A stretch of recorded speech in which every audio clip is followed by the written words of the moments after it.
If you've recently unwrapped yourself a camera or you've treated yourself to one in sales and you're kind of trying to work out what to do with it, here's 3 tips that should help you get the most of it. First of all, there's no right way to use your camera, whether you're using manual mode, automatic mode, one of the priority modes, it doesn't matter. It's still the same camera.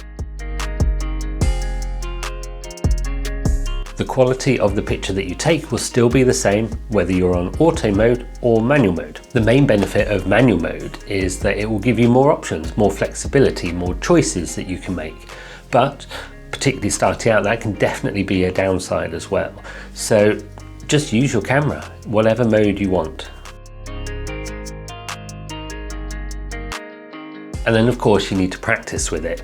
So you've chosen a mode, go out, take some pictures with it, change the mode, take some more pictures, use one lens, use a different lens, experiment with different settings, different options in your camera. And the more that you go out and take pictures, the more that you will realize when you come back and look at them afterwards. Some of them will be terrible, some of them will be great.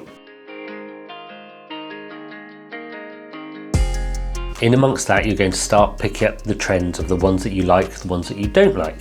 And that's where you can kind of focus on the subjects that you like, the settings that you like, and just generally being able to get what you want out of your camera. A great lens is a really versatile bit of kit. Being able to invest in something really good is going to help your photography more than buying a new camera will.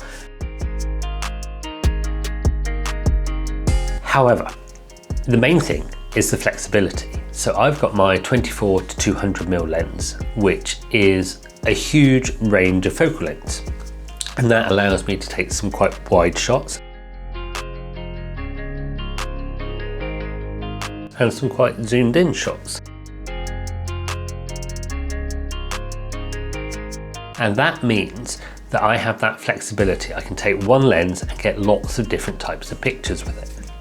So whether it's the kit lens that came with your camera, so I had my 24 to 50mm lens with my Nikon Z5 when I first got that did me really well, and it gave me that flexibility of being able to choose different focal lengths and try different techniques and take pictures of different things. And that is building on the previous step of getting out, practicing with your camera, taking lots of pictures, which is then building on the previous step of any of the settings are fine, just get out and practice. So keep these tips in mind when you go out and you start taking pictures with your new camera. Over the next few weeks, I'm going to go into a bit more detail about what those different modes are, what some of the numbers mean, and that way kind of help you learn your new camera and join me in learning more about photography, putting your skills into use by going out and taking pictures, and generally having a really good time in 2026, spending more time outside if that's where you want to take your pictures, and just getting used to that new camera that you've got. So thank you for watching today, and I hope you've learned something. I hope it feels a little bit less daunting to go out with your new camera. Keep an eye on my Instagram. I am going to start putting a bit more of my settings on the pictures that I take so that you can see what I used when I was out and about.